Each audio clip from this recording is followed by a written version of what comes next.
Bonjour à tous, bienvenue sur cette chaîne. Si vous n'êtes pas encore abonné, faites-le et activez la cloche de notification afin de ne rien rater de ce qui sera publié ici. Alors aujourd'hui, on va s'intéresser à un sujet qui me semble être pertinent et important, celui de la place de l'artiste dans la société gabonaise. Afin de procéder à cette analyse, on fera un focus sur l'artiste très connu et très apprécié des Gabonais. Il s'agit de Janice Oro Moussitou Makaya, connu sous son nom d'artiste en tant que Créole.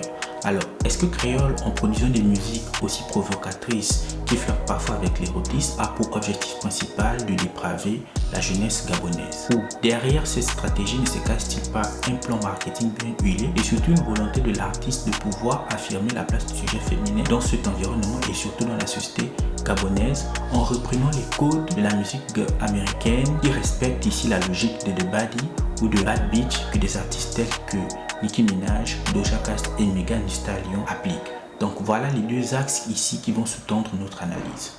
Alors avant d'aller plus loin, on va dresser une biographie brève de Créole. Donc Créole est né le 16 août 1989 à Libreville. Son père est Christian Bomba Makaya, connu sous le nom de Mac Joss. D'ailleurs, lui aussi est un grand artiste et une figure marquante de la scène musicale gabonaise. Donc sa carrière débute principalement en 2013 lorsqu'elle fait une collaboration avec le rappeur et reggaeman Boubalbou Kambil.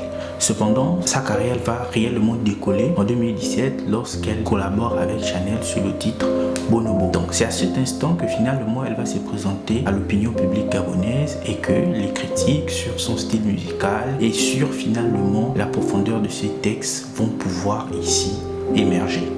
Alors donc, un certain type de textes vont être ici passés au crible pour voir réellement les griefs qui sont faits à Créole sur le type de musique qu'elle fait, sur la profondeur et sur finalement l'argument selon lequel elle serait une source de dépravation pour la jeunesse. Le premier texte finalement qui a attiré l'attention de l'opinion publique, comme je le disais, c'est le texte Bonobo. Donc dans ce texte ici, il y a une description de ce qui serait une relation sexuelle entre un partenaire homme et une partenaire femme.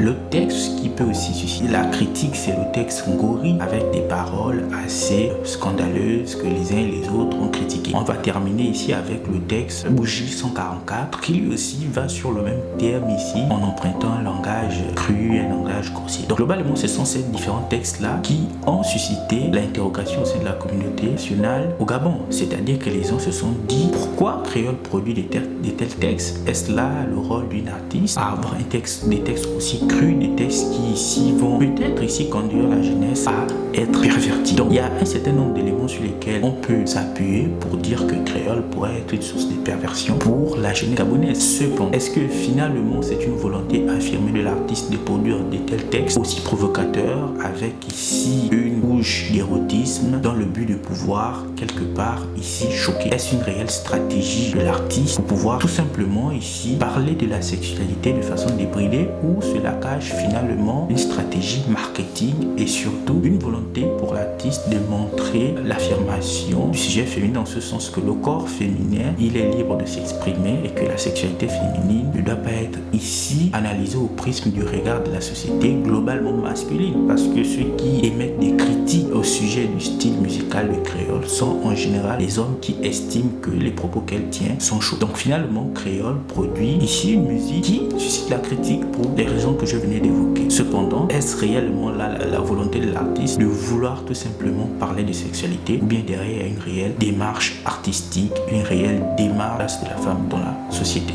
Alors, Créole, en produisant cette musique, en y insérant ou en diffusant des images parfois choquantes et en ayant un discours parfois à la limite de la vulgarité, a nécessairement ici en perspective une stratégie marketing. Donc, Créole ne produit pas cette musique en adoptant cette attitude, tout simplement parce qu'elle veut ici dépraver la jeunesse. La dimension qu'elle explore, c'est-à-dire celle qui consiste à choquer les téléspectateurs, et ici constitue tout simplement une volonté pour elle de jeter les projecteurs sur ce qu'elle fait, sur sa carrière. Et d'ailleurs ça fonctionne parfaitement bien, plus qu'elle s'est constituée une communauté de fans qui ici la soutiennent. Donc ce qu'elle fait, finalement l'attitude de Créole est une stratégie marketing du vieil comme le monde. On peut ici voir d'autres artistes internationaux des grandes renommées. Je vais citer ici notamment Marvin Gaye, un monument de la musique américaine, qui a produit un texte intitulé Sexual Healing. Le titre est assez évocateur, guérison sexuelle. Donc on voit ici, et je vais faire passer quelque part paroles. On verra que ces paroles ici sont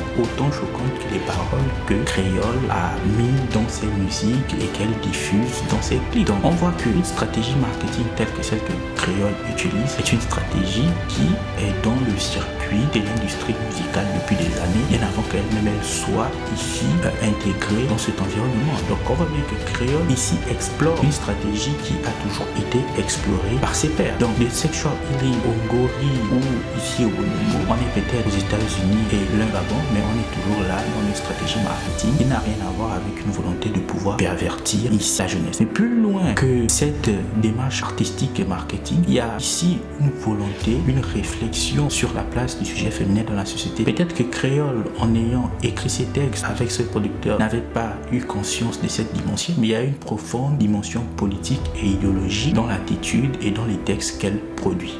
Alors, l'engagement politico-idéologique qui transparaît dans la musique des Créoles, certainement de façon inconsciente, peut permettre d'éclairer déjà un premier concept. C'est celui de la bad bitch ou de bad. La bad bitch ou de baddie, c'est un concept ici qui renvoie au fait que le sujet féminin assume ses désirs, assume finalement la position qu'il avilissait. C'est-à-dire que lorsqu'on regardait des clips de rap, on se rendait compte que les personnes dénudées dans les clips de rap étaient souvent des femmes. Et ces femmes-là, au-delà des clips de rap, même en fonction des paroles, étaient toujours dévalorisés par les sujets masculins qui étaient souvent les rappeurs. Donc à partir de là, les femmes ont récupéré ici un terme qui les dévalorisait, c'est-à-dire bitch, pour en faire un terme d'affirmation et un terme ici de prise de position dans un environnement qui a été longtemps marqué par les hommes. Donc the bad bitch ou la baddie est ici une façon pour le sujet féminin de pouvoir s'affirmer et d'assumer son corps, ses désirs et de dire que finalement en tant que femme, je ne suis plus soumis au dard du sujet féminin. Parce que rappelons dans les musiques des Créoles, qui sont les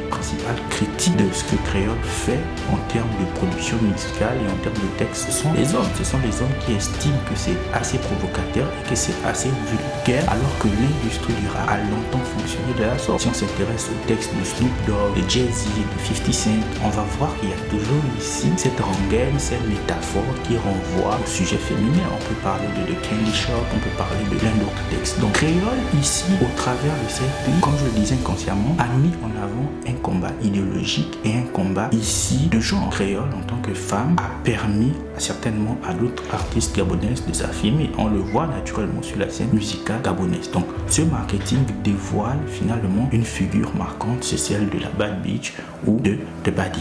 Alors, au-delà du concept de baddie, deux autres notions peuvent ici renseigner sur la dimension politique et idéologique des textes que Créole produit. Donc, on a notamment ici le concept de body positive. The body positive, c'est un concept qui renvoie au fait que les femmes ont le droit ici de pouvoir exhiber leur corps comme elles le veulent, puisque leur corps les appartient. Leur corps n'appartient pas à aucun autre être humain. Et ici, en l'occurrence, on cible les hommes qui seraient là, au nom de la morale, donner des injonctions sur comment la femme doit se vêtir, sur comment le corps d'une femme doit être. Donc la notion de body positive ici, au travers on peut lire cette notion au travers des clips de Créole, en ce sens que ce qui ici est perçu comme de la perversion ou ici de la grossièreté est tout simplement une affirmation ici de la liberté du sujet féminin à pouvoir disposer de son corps comme elle le veut. Donc au-delà de la notion de body positive, on peut aussi s'intéresser au concept de sexe positif. Et le concept de sexe positif éclaire aussi parfaitement ce que Créole fait dans ses clips, c'est-à-dire le fait qu'elle parle